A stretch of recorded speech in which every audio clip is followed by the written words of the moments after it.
Welcome to Everest coaching point. నేను Kalyan Prasad, faculty in reasoning. So Everest conduct చేస్తున్నటువంటి all India live టెస్ట్లో భాగంగా tier 1 నుంచి 10th మార్క్ దట్టు రీజనింగ్ ఒక point of view చూడడానికి try చేద్దాం అండ్ ఎక్స్ప్లెనేషన్. అండ్ ఇక్కడ ఏంటంటే రీజనింగ్ యొక్క ఎక్స్ప్లెనేషన్ కాన్సెప్షనల్ కాకుండా, అంటే పూర్తి కాన్సెప్ట్ అదంతా కాకుండా క్వశ్చన్ చూడగానే ఏం చేస్తే బాగుండేది. రీజనింగ్ అంటే టైం ఓరియంటేషన్ కదా. సో ఏదైనా టాపిక్ మీరు రెగ్యులర్గా వీక్ అవుతున్నారంటే మాత్రం ఖచ్చితంగా దాని కాన్సెప్ట్ మొత్తం మళ్ళీ ఫస్ట్ నుంచి చూడడానికి ట్రై చేసుకోండి. ఓకేనా? సో ఫస్ట్ ఒకసారి చూద్దాం. ఫస్ట్ క్వశ్చన్ ఏమి ఇచ్చాడు ఇక్కడ? స్టేట్మెంట్స్. క్వశ్చన్ చూడగానే తెలుస్తుంది సిలాయిజం అని. సో సిలాయిజం నుంచి క్వశ్చన్ వచ్చినప్పుడు టైం వేస్ట్ చేయకుండా డయాగ్రామ్ వేయడం. Some books are pens. Okay, some books are pens. తర్వాత ఏమి ఇచ్చాడు? All pens are pencils. Okay, తర్వాత no pencil is a marker. So no pencil is a marker. So ఇక్కడ negativity ఉంది కాబట్టి ఆ నెగిటివిటీని కూడా పర్ఫెక్ట్గా నువ్వు ఇక్కడ ఇవ్వాలి. ఎలా? టోటల్ పెన్సిల్ అంటే ఇంక్లూడింగ్ పెన్తో సహా మార్కర్కి నెగిటివ్ ఉందని అర్థం, రైట్? సో ఈ కాన్సెప్ట్ మీకు పర్ఫెక్ట్గా ఉన్నప్పుడు ఆన్సర్ చెప్పొచ్చు. చూద్దాం. ఫస్ట్ వన్ ఏమన్నాడు? Some books are not pens. Some not వచ్చినప్పుడు మీనింగ్తో చదవమని చాలాసార్లు చెప్పాను. సమ్ బుక్స్ అంటే బుక్స్లో కొంత భాగం are not negative with total pens. బుక్స్కి పెన్కి ఏమైనా నెగిటివ్ ఉండే ఛాన్స్ ఉందా? అసలు లేదు. కాబట్టి first one is wrong. No అంటే 100% నెగిటివ్. 100% నెగిటివ్. టోటల్ పెన్కి టోటల్ మార్కర్కి ఎస్, టోటల్ పెన్ ఏరియాకి టోటల్ మార్కర్ ఏరియాకి నెగిటివ్ ఉంది. So is the true or false అంటే ఎస్ అని చెప్పొచ్చు. ఓన్లీ కంక్లూజన్ 2 ఫాలోస్ అని చెప్పొచ్చు. సో ఏమవుతుంది ఇక్కడ? Only conclusion 2 follows. Next one, how many triangles in this figure? So base డయాగ్రామ్సే కదా మనకి ఇక్కడ ఫోకస్ చేయాల్సింది. సో నేను ఇక్కడ బేస్ డయాగ్రామ్స్ కనుక ఫోకస్ చేయగలిగితే I'm very happy. So first base diagram ఇక్కడ ఎలా ఉన్నాయి మనకి? సో ఇలా ఉంటే మనం ఎంత అంటాం దీన్ని? 8. 4 లైన్స్ కదా ఉన్నాయి ఇక్కడ. సో కాబట్టి ఫస్ట్ 8 ప్లస్ ఇంకా ఎక్స్ట్రా చూసుకోగలిగితే ఇక్కడ చూడండి ఈ సెట్లో ట్రయాంగిల్ 1 2 3 4. ఓకే, మళ్ళీ 5 6 7 8, మళ్ళీ 9 10 ఇలా 10 11 12. సో ఇవి 12. 8 + 12 ఎంత? 20. That's it. ఓకే, అండ్ ఇక ఆ కర్వ్ లైన్స్ వల్ల అయితే ట్రయాంగిల్స్ ఏర్పడవు కాబట్టి ఓన్లీ ఆ స్ట్రైట్ లైన్స్ వల్లనే మనం చూసుకోవచ్చు. ఓకే, దట్స్ ఇట్ అండి. నెక్స్ట్ స్టేట్మెంట్స్ ఇచ్చాడు, క్వశ్చన్ అడిగాడు. డాటా సఫిషియన్సీ అని తెలుస్తుంది. క్వశ్చన్ చూడగానే తెలిసిపోతుంది కదా. So a data sufficient, a data sufficient కాదు. ఫస్ట్ ఏమన్నాడు? Who is standing behind R. So ఎంతమంది క్యూలో ఉన్నారు? 1 behind 1. సో ఆర్ బిహైండ్లో ఎవరు ఉన్నారని అడుగుతున్నాడు. స్టేట్మెంట్ 1 వల్ల డయాగ్రామ్ వేద్దాం, స్టేట్మెంట్ 2 వల్ల డయాగ్రామ్ వేద్దాం. దేని వల్ల ఆన్సర్ వస్తే అది మనం చెప్దాం. First Q is tallest. So మొత్తం ఎంతమంది? 1 2 3 4 5 6 కదా. So Q is the tallest and standing, Q is the tallest. Okay, and standing right in front of you. So right in front of you. So P, Q is the tallest and P standing. Order ఎలా తీసుకున్నారు వీళ్ళంతా? Standing 1 behind other, ascending order, in ascending order of their heights. ఒక height ప్రకారం ascending ఆర్డర్లో నిల్చున్నారంట. So ascending order అంటే ఎక్కువ ఉన్న వాళ్ళు రైట్ సైడ్, తక్కువ ఉన్న వాళ్ళు లెఫ్ట్ సైడ్ అనుకుందాం. So Q is the tallest. Q అందరికన్నా tallest. Okay, P standing right in front of you. So right in front of you. So కాబట్టి యూ కంటే ఎక్కువగా ఎవరు ఉన్నారు? పీ ఉన్నారు. సో దీనివల్ల ఆర్కి వెనకాల ఉన్నది తెలుస్తున్నారా? లేదు. ఫస్ట్ వల్ల ఆన్సర్ రావట్లేదు. సెకండ్ వన్ సపరేట్గా తీసుకో. P standing behind T. So T వెనకాల పీ ఉన్నారు. Okay, and who is standing behind S. T is standing behind S. ఎస్కి వెనకాల కూర్చున్నారు. దీంట్లో కూడా ఆర్ వెనకాల తెలియట్లా. రెండు కలిసినా కూడా ఇక్కడ ఒక ఎస్ వస్తాడు, క్యూ ఉంటాడు, కానీ సో ఆర్కి వెనకాల ఉన్నది ఎవరైనా చెప్పడానికి ఛాయిస్ లేదు. కాబట్టి రెండు కలిపినా కూడా మనకు ఆన్సర్ అనేది ఇక్కడ రావట్లేదు. కాబట్టి both statement together are not sufficient అని చెప్పొచ్చు. ఓకే, నెక్స్ట్ క్యాలెండర్ నుంచి వచ్చినటువంటి క్వశ్చన్. ఏంటి సార్ క్వశ్చన్ ఇక్కడ? If 10 days before yesterday. So ఇవాళ ఏంటిదో చెప్పట్లేదు. సరే, టుడే పక్క పెట్టేసేయండి. Right, 10 days before yesterday. So ఇది ఎస్టర్డే, రైట్. దీనికి 10 days బ్యాక్, రైట్. ఏంటిదంట? ట్యూస్డే. సో ఇది ట్యూస్డే అయితే ట్యూస్డేకి 10 days కలిపితే so it will be 12th, అంటే ఇది ఫ్రైడే. సో ఇది ఫ్రైడే అయితే టుడే ఏమవుతుంది? సాటర్డే. సో ఇవాళ సాటర్డే అయితే 11th day after tomorrow. So రేపు ఏమవుతుంది మరి? Tomorrow, right, Sunday. సో సండేకి టుమారోకి ఎన్ని డేస్ అడిగిండు? 11th days ఆఫ్టర్ అన్నాడు. సో 11 days అంటే సండే + 11 విల్ బి థర్స్డే. అది ఎలా సార్ అంటే సింపుల్, సండేకి నెంబర్ 0, 0 + 11 = 11/7. ఆడ్ డేస్ ఎన్ని? 4 ఇస్ థర్స్డే. మరి ఇది ఎలా చెప్పినావు సార్ అంటే ట్యూస్డే నెంబర్ 2 + 10 ఎంత? 12 డేస్. 12 డేస్ అంటే ఆడ్ డేస్ ఎన్ని? 5. So it is Friday. ఇలా అనమాట.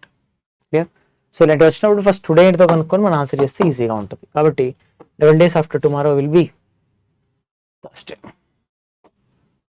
Next study the following series ఇచ్చాడు. క్వశ్చన్ ఎవరి కూడా చూడండి, how many such even digits. So నాకు కావాల్సింది ఈవెన్ డిజిట్సే. కరెక్ట్ చూడండి, ఈవెన్ డిజిట్ కావాలి. Okay, so which is immediately preceded by a perfect square number and immediately followed by odd number. So okay, even numbers కావాలి, square ఉండాలి, odd ఉండాలి. And note, 1 is also perfect square and single డిజిట్ని ఒక్కొక్క number లాగా తీసుకోవాలి, కలిపి తీసుకోవద్దు, రెండు నెంబర్స్ కలిపి తీసుకోవద్దు. సో ఈవెన్ నెంబర్స్ పైన ఫోకస్ చేయి. ఈవెన్ నెంబర్కి ముందు ఏమన్నా స్క్వేర్ ఉందా? ఈవెన్ నెంబర్ స్క్వేర్ ఉంది కానీ మళ్ళీ ఈవెన్ నెంబర్ ఉంది కాబట్టి ఇది కాదు, ఇది కాదు. ఈవెన్ నెంబర్కి ముందు స్క్వేర్, తర్వాత add number. Very good. And even number next, even నెంబర్కి ముందు స్క్వేర్ ఉందా? ఎస్ ఉంది. అండ్ ఆడ్ నెంబర్ పర్ఫెక్ట్గా ఉంది. సో దాని ముందు స్క్వేర్, దాని తర్వాత perfect number, odd number. Even number ముందు perfect square and odd number. Very good. And even number ముందు స్క్వేర్ లేదు, స్క్వేర్ ఉంది అండ్ ఆడ్ నెంబర్ ఉంది. సో కాబట్టి ఎన్ని వచ్చినాయి ఇక్కడ? 1 2 3 4 వచ్చాయి. కాబట్టి we can say 4. That's it. Okay, so even నెంబర్కి ముందు స్క్వేర్ ఉండాలి, తర్వాత మళ్ళీ ఆడ్ నెంబర్ ఉండాలి. సో ఇక్కడ కొన్నిసార్లు ఆడ్ నెంబర్లు ఉన్నా కానీ ఇటు ముందు స్క్వేర్ లేవు, ముందు స్క్వేర్ ఉన్న తర్వాత ఆడ్ నెంబర్ లేదు. Next, 3 of the following 4 letter clusters are like in a different way. So ఆ డిఫరెంట్గా ఉన్నదాన్ని ఒకదాన్ని మనం ఫైండ్ అవుట్ చేయాలి. సో ఇక్కడ చూసుకుంటే ఫస్ట్ ఇక్కడ రాగానే మిమ్మల్ని ఏం వెతకమని చెప్పాను? ఆపోజిట్స్ ఉన్నాయని చూడమని చెప్తాను. ఒకటే పదం చూడొద్దు, 2 పదాలన్నా చూడాలి. HTL ఆపోజిట్స్ లో, JQN opposites, JQ LO CX ఇవేంటి? Opposite letters, right? కానీ ఇది కాదు. That's it. ఫస్ట్ ఆపోజిట్స్కి ప్రియారిటీ ఇవ్వాలి. నెక్స్ట్ తర్వాత ఏమి ఇచ్చాడు ఇక్కడ? Set analogy. So set analogy నుంచి క్వశ్చన్ వచ్చినప్పుడు మీకు చాలాసార్లు ఒకటే మాట చెప్తాను, సెట్ అనాలజీ నుంచి క్వశ్చన్ వస్తే ఏం తీసుకోమంటాను సార్? సింపుల్, ఫస్ట్ ఇక్కడ ఉన్న నెంబర్స్ ఏమన్నా స్క్వేర్స్ క్యూబ్స్ వెతకండి అని అంటాను. ఎస్, స్క్వేర్స్ ఉన్నాయి. 6 స్క్వేర్, ఇది 4 స్క్వేర్, కానీ ఇవి స్క్వేర్స్ కాదు. అంటే మిడిల్ నెంబర్స్ ఏమన్నా స్క్వేర్స్ చూద్దాం. 6 స్క్వేర్, ఇది 4 స్క్వేర్. ఇక్కడ కూడా మిడిల్ ఆప్షన్లో చూడు స్క్వేర్స్ ఇచ్చాడు, కాబట్టి ఛాన్సెస్ ఉన్నాయి స్క్వేర్స్ అవ్వే ఛాన్స్. కాబట్టి సెకండ్, ఓకే స్క్వేర్స్ ఉన్నాయి కానీ అలా స్క్వేర్ ఒకటే ఉన్నదాన్ని చెప్పడానికి ఛాయిస్ లేదు. సరే స్క్వేర్స్ పక్క పెడితే ఒకదానికి ఒకటి ఏమన్నా మల్టిపుల్ అని చూసుకోవాలి. ఎస్ మల్టిపులే. ఎలా? 16 5s 80, 24s 80. సో ఇది 5 టైమ్స్కి చాయిస్ ఉంది. మరి 36 5s 144 కాదు, కానీ 24 6 144. అంటే ఇక్కడ చూడు చాయిస్ ఉంది, మల్టిపుల్ అవుతుంది కదా. 20 ఎన్ని టైమ్స్ చేయాలి? 4 టైమ్స్ చేస్తే 80 వస్తుంది. మరి ఈ 4 చేయడానికి 16కి ఏమైనా పాసిబిలిటీ ఉందా? ఎస్ ఉంది. 16 స్క్వేర్ రూట్ చేయొచ్చు కదా. సో అక్కడ కూడా చూడండి 24 ఇంటూ స్క్వేర్ రూట్ ఆఫ్ 36 ఎంత? 6. 24 6 144. కరెక్ట్. సో ఇప్పుడు అలా మ్యాచ్ అయ్యేది ఏంటి చెప్పు? ఇక్కడ చూసుకుంటే 16 5s 512 కాదు, 12s స్క్వేర్ నెంబరే కాదు, 36 స్క్వేర్ నెంబరే, 640s 224 కాదు. So 27 7s, so 140 189. Yes perfect, 189. ఇది perfect. Option 4. Next, coding decoding నుంచి వచ్చినటువంటి క్వశ్చన్. సో కోడింగ్ డికోడింగ్ నుంచి క్వశ్చన్ వచ్చినప్పుడు ఫస్ట్ మిమ్మల్ని ఏం వెతకమంటాను? సేమ్ లెటర్స్ ఉన్నాయా, ఆపోజిట్ లెటర్స్ ఉన్నాయా చూడండి అని చెప్తాను.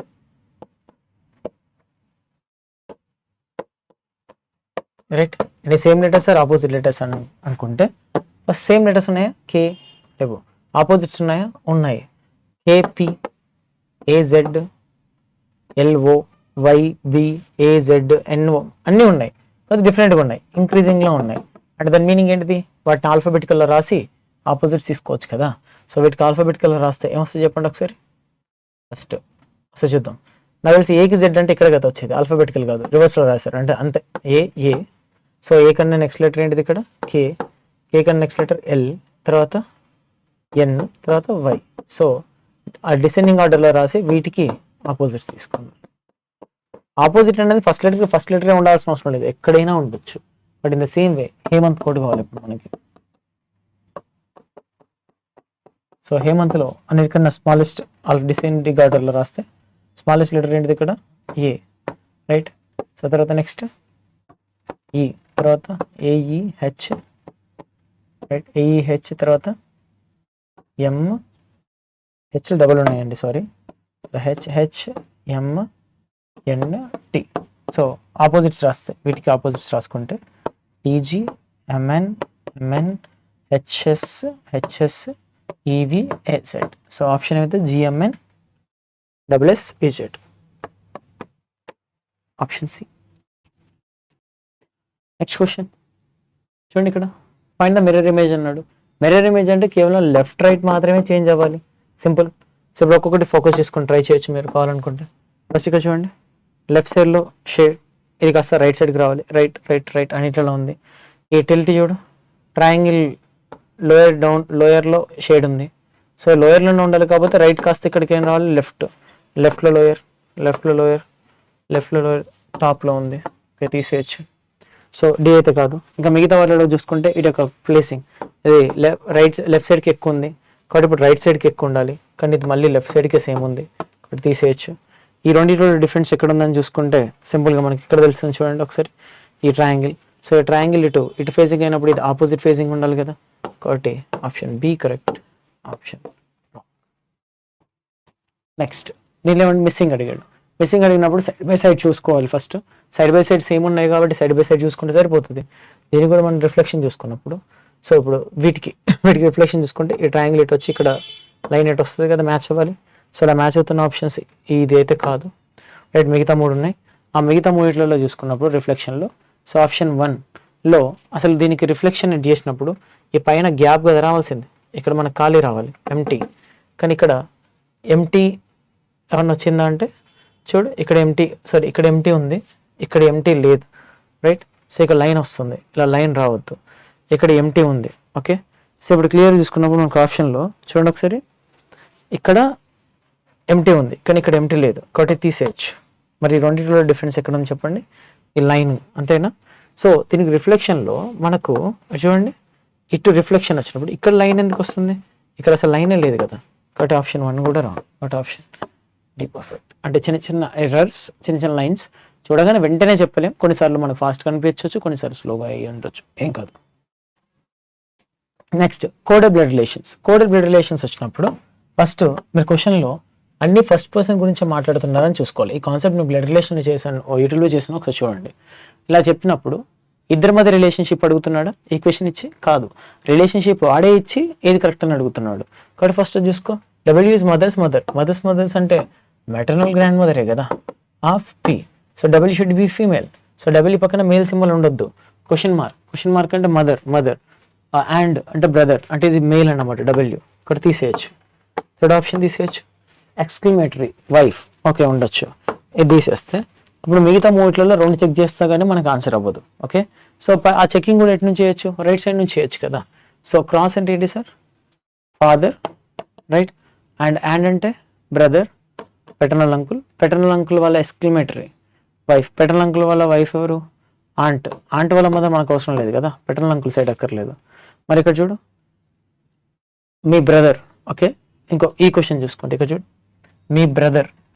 ఓకే, సో రైట్ సైడ్ చూడవచ్చు, మీ బ్రదర్ వాళ్ళ ఎక్స్క్లమేటరీ వైఫ్ ఏమవుతుంది, సిస్టర్ ఇన్ లా వాళ్ళ cross father in law side అయితే నీకు మెటర్నల్ గ్రాండ్ మదర్ అవ్వదు కదా. సో కాబట్టి అది కూడా మీకు అక్కర్లేదు. నెక్స్ట్ లాస్ట్ వన్ మీ ఆన్సర్ అవుతుంది, రైట్. ఎందుకు, ఈ 2 చెక్ చేసినాం, ఈ 2 రాంగ్, ఇది ఎట్లాగో జెండర్ వల్ల రాంగ్, కాబట్టి ఇంకా మిగిలింది ఆప్షన్ 1 4 ఒకటే. కావాలంటే చెక్ చేసుకోండి. ఇప్పుడు మీరు కావాలంటే సింబల్ ప్లేస్లో ఉన్న రిలేషన్షిప్స్ మాత్రమే రాయొచ్చు. అండ్ అంటే ఏంటి సార్, ఇక్కడ బ్రదర్, అండ్ క్వశ్చన్ మార్క్ అంటే మదర్, రైట్. క్రాస్ అంటే ఫాదర్, అండ్ ఎక్స్క్లమేటరీ అంటే వైఫ్, ఎవరు, డబ్ల్యూ. ఇప్పుడు చూడు, సో ఫస్ట్ మీ బ్రదర్ వాళ్ళ మదర్ వాళ్ళ ఫాదర్ మెటర్నల్ గ్రాండ్ ఫాదర్ వాళ్ళ వైఫ్ మెటర్నల్ గ్రాండ్ మదర్, కాబట్టి D is correct. Okay, so కాబట్టి ఒకటి ఎలిమినేట్ అయింది కాబట్టి 2 చెక్ చేయాల్సి వచ్చింది. ఇంకొకటి కూడా ఎలిమినేట్ అయ్యి ఉంటే ఖచ్చితంగా ఒకటి చెక్ చేస్తే ఆన్సర్ అయ్యేది. ఓకే, సో ఆ చెకింగ్ కూడా పెద్ద టైం ఏం పట్టదు సార్, రైట్ సైడ్ నుంచి చేసేయచ్చు ఎన్ని ఫస్ట్ పర్సన్ గురించి వచ్చినప్పుడు. నెక్స్ట్ OZFTRM 6 పర్సన్స్ ఉన్నాయి ఇక్కడ. So which is opposite to Z అన్నాడు. ఈ రెండింటిలో సింగిల్ కామన్ ఎలిమెంట్ ఏంటిది, సింగిల్ కామన్ ఎలిమెంట్ వచ్చేసి Z. So single common element దేనికి ఆపోజిట్గా ఉంటుంది, ఆల్వేస్ హిడెన్ ఎలిమెంట్. ఈ రెండింటిలో కనిపించింది ఏంటిది, OZFTRM, కనిపించింది M, కాబట్టి Z is always opposite to M, అంతే. అంతమించి లేదు ఇక్కడ, simple question. Next, which of the two numbers not digit అండి, నెంబర్ చేంజ్ చేయమన్నాడు. So to make the equation correct అన్నాడు. ఫస్ట్ డివిజిబిలిటీ పైన ఫోకస్ చేయండి. 8/2 అవుతుంది, 21/5 అవ్వదు. సో 21/5 × 4 ఇది డివిజిబుల్ అవ్వదు. సో డివిజిబుల్ అవ్వదు కాబట్టి డివిజిబుల్ అయ్యేలాగా ప్లాన్ చేయాలి. ఇప్పుడు ఆ 21, 5, 4 ఆ 3 నెంబర్లలో చేంజ్ అవ్వాలి. ఫస్ట్ 8 and 4, 8 and 4 చేంజ్ చేస్తే ఇక్కడ చూడు ఏమవుతుంది, 21/5 × 8 డివిజిబుల్ అవుతుందా, అవ్వదు. So 3 and 5, so 3 and 5 change చేస్తే ఆప్షన్ 2 ఇక్కడ చూసుకో, 21/3 × 4 ఎస్ డివిజిబుల్ అవుతుంది. వెయిట్ చేయి. సో ఇది వర్కౌట్ కాదు, ఈ ఛాన్స్ ఉంది. 2 and 4, 2 and 4 చేంజ్ చేస్తే 21/5 ఆప్షన్ 3 × 2 దీనివల్ల డివిజిబుల్ అవుతుందా, అవ్వదు. థర్డ్ వన్ కూడా రాంగ్. 21 and 14, సో ఇప్పుడు చెప్పు 14/5 × 4 ఇది డివిజిబుల్ అవుతుందా, అవ్వదు. కాబట్టి ఇది కూడా రాంగ్. కాబట్టి ఆప్షన్ బి ఇస్ పర్ఫెక్ట్. అదొక్కటి చెక్ చేస్తే సరిపోతుంది, అసలు పూర్తిగా చెక్ చేయాల్సిన అవసరం కూడా లేదు, ఎందుకంటే ఇట్ ఈస్ పర్ఫెక్ట్లీ డివిజిబుల్ కాబట్టి. ఓకే, సో ఇది డివిజిబుల్ అంటే మిగతా కూడా 100% డివిజిబుల్ అవుతున్నాయి కాబట్టి మీకు మంచి నెంబరే వస్తుంది. So you can say only option 2. Next, fathers pilots women's. First ఫాదర్కి ఉమెన్కి ఎటువంటి కనెక్షన్ ఉండకూడదు కాబట్టి ఫాదర్కి ఉమెన్ కనెక్షన్ ఉండదు, కానీ వీళ్ళంతా పైలట్సా కాదు. ఫాదర్కి ఉమెన్కి కనెక్షన్ లేదు, కానీ ఫాదర్స్ అంతా పైలట్స్ కాదు, ఉమెన్స్ అంతా పైలట్స్ కాదు. ఇక్కడ ఆల్ రిలేషన్షిప్ వస్తుంది, ఇప్పుడు సమ్మే రావాలి కాబట్టి ఇక్కడ తీసుకోవచ్చు కదా. థర్డ్ వన్ ఎలా, పైలట్స్లో ఫాదర్స్ ఉంటారు, ఉమెన్స్ ఉంటారు, బట్ ఫాదర్స్కి ఉమెన్స్కి ఎటువంటి కనెక్షన్ ఉండదు. మళ్ళీ కోడింగ్ డీకోడింగ్ నుంచి ఇచ్చినటువంటి క్వశ్చన్ కాబట్టి ఫస్ట్ ఒకసారి తీసుకోండి. Pure right ID GT. First మీరు ఆలోచించాల్సింది, హ్యావ్ సీన్ ఇన్ ఆపోజిట్స్, పీకి కే, యూకి ఎఫ్, ఆర్కి ఐ, ఈకి వి లేవు కదా. యాక్చువల్గా మనం ఎస్ఎస్సీలో ఆలోచించినప్పుడు ఓన్లీ ఆపోజిట్ వరకే ఆలోచిస్తాం, కానీ క్లాస్లో అలా కాదు కదా, ఆపోజిట్కి దగ్గరలో ఉన్నా కూడా తీసుకోవచ్చు. ఇప్పుడు ఇవన్నీ ఆపోజిట్ దగ్గరలోనే ఉన్నాయి. సో ఇప్పుడు వీటి యొక్క ఆపోజిట్స్ తీసుకుంటే చూడు, పీకే, యూఎఫ్, ఆర్, ఐ అండ్ ఈవి ఇక్కడ అర్థమైపోయింది. K-2 I, F-2 D, I-2 G, V-2 అంటే ఆపోజిట్ తీసుకొని వాటికి -2 చేస్తున్నాడు. లిప్స్ కనుక తీసుకుంటే, సో లిప్స్ యొక్క ఆపోజిట్స్ ఏమైతే సార్ ఇక్కడ LO, IR, PK and SH. వీటికి ఇప్పుడు నువ్వు -2 చేయాలి. సో -2 M, -2 ఎంత P, K-2 I, H-2 F, MPIF option 2 ఇలా. సో ఆపోజిట్కి నియర్గా వచ్చినా కూడా మీరు దాన్ని పిక్ చేసుకోవాలి, అప్పుడు మీకు కొంచెం బెనిఫిట్ ఎక్కువ ఉంటుంది. Next one, statements and course of action. Sir course of actions అంటే మీనింగ్ ఏంటండి? సో అక్కడ ఉన్న ప్రాబ్లమ్ని, సిచ్యువేషన్ని బెటర్ చేయడానికి నువ్వు తీసుకున్నటువంటి సొల్యూషన్ లేదా నెక్స్ట్ స్టెప్నే మన కోర్స్ ఆఫ్ యాక్షన్ అంటాం, అంతే కదా. ఫస్ట్ ఇక్కడ ఉన్న ప్రాబ్లం ఏంటిది, a large number of people in the city are diagnosed to be suffering from malaria disease. Malaria చాలా మందికి ఒక వార్డులో వస్తుందంట సిటీలో. అప్పుడు దాన్ని నువ్వేం చేస్తావు, first the city municipal authority should take out the immediate steps to carry out the extensive fumigation in the city. చెత్త మొత్తం తీసేసి అంత క్లీన్ చేయడానికి ట్రై చేయాలి. Yes, it's a valid point. దానివల్ల సిచ్యువేషన్ ఎంతో కొంత బెటర్ అవ్వచ్చు, సొల్యూషన్ అయితే వస్తుంది, కొత్త ప్రాబ్లం క్రియేట్ కాదు. The people in the area should be advise to take step to avoid the mosquito bites. దోమకాటు గురి కాకుండా ఉండాలని అవేర్నెస్ క్రియేట్ చేయాలి. ఎస్, దానివల్ల కూడా సిచ్యువేషన్ ఎంతో కొంత బెటర్ అవుతుంది కదా. సో ఇది కూడా వ్యాలిడ్ పాయింట్. దీనివల్ల కొత్త ప్రాబ్లం క్రియేట్ కాదు. సొల్యూషన్ అంటే ఏంటి సార్, ప్రాబ్లంకి ఎంతో కొంత సొల్యూషన్ ఇవ్వాలి, కొంత బెటర్ చేయాలి, ఎటువంటి ప్రాబ్లమ్ని క్రియేట్ చేయకూడదు. ఎస్, కాబట్టి option both 1 and 2 are correct. So ఈ పదాలు చూస్తే పదం దొరకగలిగితే హ్యాపీ, లేదంటే ప్రతి ఆప్షన్ చెక్ చేసుకుంటూ వెళ్ళాలి. సో ఒకసారి ఆలోచించి చూసుకుంటే maybe you will get puzzle. So ఒకవేళ దొరకపోయింది అనుకో, ప్రతి ఆప్షన్ చెక్ చేయి, ఖచ్చితంగా ఆన్సర్ వస్తుంది. పజిల్ PU 4, 5 Z అంటే 6 or 2, 4, 5, 2 ఉందా, 4, 5, 6 ఉందా, 4, 5, 6 6, 2, L అంటే 3 అండ్ E అంటే 1, రైట్. That's it. నెక్స్ట్ ఇక్కడ చూడు, ఇప్పుడు ఇక్కడ నీకు మిస్ అవుతుంది వర్డ్, ఇక్కడ మిస్ అవుతుంది కోడ్. మంచిగా ఆలోచించబ్బా. ఇప్పుడు నువ్వు వర్డ్ నుంచి కోడ్కి వెళ్తున్నప్పుడు ప్లస్ చేస్తే, కోడ్ నుంచి వర్డ్కి వెళ్తున్నప్పుడు మైనస్ చేయాలి ప్యాటర్న్. ఓకే, లేదు ఇటు ప్లస్ చేస్తే అటు మైనస్ అవ్వాలి. సో ఇప్పుడు నువ్వు ఇక్కడ చెక్ చేసుకోవాల్సింది ఇదే, DKRకి దీనికి కనెక్షన్ ఉంటే నెక్స్ట్ PCLకి దీనికి ఆపోజిట్ కనెక్షన్ ఉండాలి వీటికి. సో ఇప్పుడు చెప్పు, DB ఇది -2, ఇది -2 అయితే ఇది +2 అవ్వాలి, ఇది కూడా -2 అవుతుంది, తప్పు. ఇది మైనస్ అయితే ప్లస్ అవ్వాలి, ఇది ఆపోజిట్ అయితే అది ఆపోజిట్ అవ్వాలి. Dకి Fకి +2, PN -2 happy, KH minus 3, right? CF plus 3, very good. And RT plus 2, LJ minus 2, ఇది పర్ఫెక్ట్. సో ఇటు ఈ ప్యాటర్న్ చూసుకుంటే మీకు ఇక్కడ ఏమైంది, +2 -3 +2 అయింది. అప్పుడు అదర్ టైం అయింది -2 +3 -2, దీనికి వైస్ వర్సా అవుతాయి. అప్పుడు అది word to code to word పర్ఫెక్ట్గా మ్యాచ్ అయినట్టు అర్థం. నెక్స్ట్ ర్యాంకింగ్ టెస్ట్ కదా. సో ర్యాంకింగ్ టెస్ట్ కాబట్టి టైం వేస్ట్ చేయకుండా డయాగ్రామ్ డ్రా చేసుకుంటూ వెళ్ళండి. Okay, so first all 32 students, N value 32 ఇచ్చాడు. So in class are standing in row facing north, Aakash is 12th from the right, okay, and Priya is 18th from the left. How many people are standing between Akash and Priya? ఎంతమంది అని అన్నాడు. So first left plus right values add చేస్తే 18 + 12 ఎంత, 30. So 30 అనేది 32 కంటే చిన్నది కదా. So ఎన్ value ఎక్కువ ఉంది కాబట్టి మ్యాక్సిమం నెంబర్ ఆఫ్ పీపుల్. అప్పుడు ఈ రెండు మైనస్ చేస్తే చాలు. 32 - 30 ఎంత, 2. కాబట్టి ద బిట్వీన్ పీపుల్ ఆర్ 2 అని చెప్పొచ్చు, అంతే.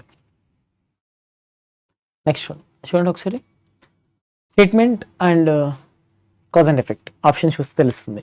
కాబట్టి స్టేట్మెంట్లు 1 and 2 రెండు కూడా చదవాలి. చదివిన తర్వాత నువ్వు డిసైడ్ చేయాలి, రైట్? ఒకటి చదివి ఎప్పుడు డిసైడ్ చేయొద్దు. This year college x reduce the cut off marks from 250 from 60 for the entrance exam. Entrance exam యొక్క కట్ ఆఫ్ మార్క్స్ 60 మార్కుల నుంచి 50 మార్కులు తగ్గించిందంట. So in the last 2 years, the Students' Union College X been actively negotiating with the college administration regarding the quality of the food and health and hygiene standards at the college canteen. So college క్యాంటీన్లో maintain చేయాల్సిన food గురించి and health hygiene గురించి college యొక్క ఏంటిది union అనేది, students union అనేది వాళ్ళతో negotiate చేస్తుంది. సో ఇప్పుడు చెప్పు, మార్కులు తగ్గించినందుకు వీళ్ళు కాలేజీలో హైజీన్ కోసం నెగోషియేట్ చేస్తున్నారా? కాదు. వీళ్ళు 2 సంవత్సరాలుగా నెగోషియేట్ చేస్తున్నట్టు కాలేజ్ మార్కులు కట్ ఆఫ్ ఎంట్రన్స్ మార్కులు తగ్గించారా? లేదు కదా. అసలు దీనికి సంబంధమే లేదు. ఎందుకంటే ఎంట్రన్స్ మార్కులు తగ్గించడానికి కారణం అక్కడ పేపర్ టఫ్గా ఉండొచ్చు, కావాల్సిన నెంబర్ ఆఫ్ సీట్లు ఫిల్ కాకపోవచ్చు, అంతేగాని ఇది కారణం కాదు కదా. సో కాబట్టి రెండు అసలు ఒకదానికొకటి కారణం అయ్యే ఛాన్స్ లేదు. ఒకటి వన్ ఈస్ కాజ్ ఇలా ఎఫెక్ట్ అని చెప్పే ఛాన్స్ లేదు. సెకండ్, ఈ రెండు ఇక్కడ కట్ ఆఫ్ మార్క్స్ తగ్గించడానికి కొన్ని రీజన్స్ ఉన్నాయి. ఓకే, వీళ్ళు నెగోషియేట్ చేయడానికి కొన్ని రీజన్స్ ఉన్నాయి. కాబట్టి ఆ 2 రీజన్స్ ఒకటే అంటావా, వేరు అంటావా? వేరు. కాబట్టి both are the effects of independent causes అని చెప్పొచ్చు. నెక్స్ట్ వన్ చూడండి, కంక్లూజన్స్ అండ్ ఇన్ఈక్వాలిటీస్. ఇలా వచ్చినప్పుడు ఫస్ట్ కంక్లూజన్స్ చూడాలి. HTF వితౌట్ వేస్టింగ్ టైం దీన్ని క్లోజ్ చేయొచ్చు మనం. ఎందుకు? HTF ఈక్వల్ టు ఉండాలంటే 2 ఈక్వాలిటీ ఉండాలి. ఒకటి తప్పు. J to G, so J to G ఫార్వర్డా రివర్సా? Forward. So J is greater than G అవుతుంది. ఈక్వల్ టు మనకు అక్కర్లేదు. కాబట్టి J to G ఉందా? J is greater than G లేదు, greater than or equal to ఉంది. కాబట్టి బోత్ కంక్లూజన్స్ ఆర్ రాంగ్ అని చెప్పొచ్చు. Neither one not two. Next one, pointing towards a person, pointing towards a photograph. ఇలా వచ్చినప్పుడు time waste చేయకుండా క్వశ్చన్ని బ్రేక్ చేసే విధానం. Pointing to a man, a women said his brothers father is. Statement 1 ఇక్కడికి end అవ్వాలి. సో ఇక్కడికి end కావాలి కాబట్టి దీన్ని డైరెక్ట్గా రాసుకోండి. హిస్తో స్టార్ట్ చేయొచ్చు కదా ఈ స్టేట్మెంట్లో. బ్రదర్స్ ఫాదర్ అంటే father, his father is. Next స్టేట్మెంట్లో మైతో స్టార్ట్ చేయొచ్చు కదా. ఈ కాన్సెప్ట్ కూడా నేను యూట్యూబ్లో చెప్పాను. దానికి ఎస్ కండిషన్ ఫినిష్ చేసుకోండి. మై గ్రాండ్ మదర్ వాళ్ళ ఓన్లీ సన్ అంటే మై ఫాదర్ అనొచ్చు, రైట్? సో ఒకవేళ గ్రాండ్ మదర్ ఎవరు? అమ్మమ్మ అయితే అమ్మమ్మ వాళ్ళు ఒకే ఒక సన్, మై మెటర్నల్ అంకుల్ కూడా అవ్వచ్చు, రైట్? ఒకసారి చూద్దాం. His father is my father, వాళ్ళ నాన్న నాకు నాన్న అంటే వీళ్ళిద్దరు సిబ్లింగ్సే కదా. సో కాబట్టి how that women related to man, so అప్పుడు ఏమవచ్చు? సిస్టర్ అవుతుంది. లేదు వాళ్ళ ఫాదర్ నాకు అంకుల్ అనుకో, ఆమె కజిన్ అవుతుంది. కజిన్ ఆప్షన్ లేదు కాబట్టి యూ కెన్ టేక్ వాళ్ళ నాన్న నాకు నానే. సో వాళ్ళ ఫాదర్ నాకు ఫాదర్ అవుతుందంటే మనం ఇద్దరం సిబ్లింగ్స్ అవుతాం కాబట్టి సిస్టర్ అని చెప్పొచ్చు. Okay, next identify the pair that does not belongs to the group. So అక్కడ సంబంధం లేనటువంటిది చెప్పమని చెప్పిండు. సో పేరు అనాలజీ కాబట్టి పదాలు చదవడం కదా, వాటి మధ్య రిలేషన్షిప్ కావాలి. డార్కీ బార్క్ అరవడం అంతే కదా. క్యాట్ మియో అరవడం. స్నేక్ స్లిదర్ అంటే పాకడం, రైట్? సో కాదు. కౌ మూవ్, ఇవన్నీ కూడా సౌండ్స్ అంతే కదా, కానీ ఇది సౌండ్ కాదు, different one is. Next one, if the all letters of movie time arranged in alphabetical order from left to right. Okay, ఏమన్నాడు? How many letters remain unchanged after the rearrangement. So ఒకసారి చూద్దాం. అన్నిటికన్నా first ఏం రావాలి ఇక్కడ? ఈ. So ఈ తర్వాత ఐ తర్వాత MO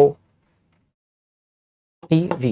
సో సేమ్ లెటర్స్ అంటే ఓకే ఇది ఒకటే వచ్చింది రైట్. సో కాబట్టి only one letter remain unchanged అన్నమాట. That's it. And the last one according to the అన్నాడు dictionary order.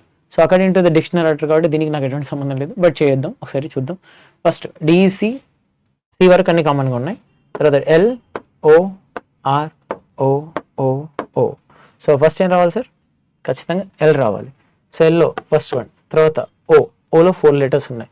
So Ola 4 letters కాబట్టి OU OR OD. So firstly OD 6 తర్వాత RIU RA తర్వాత RU రైట్. సో తర్వాత U. So 1 6 4 5 2 and last మిగిలింది ఇంకా 3. That's it. So thank you అండి. ఇది మీరు ఒకసారి చూసుకో.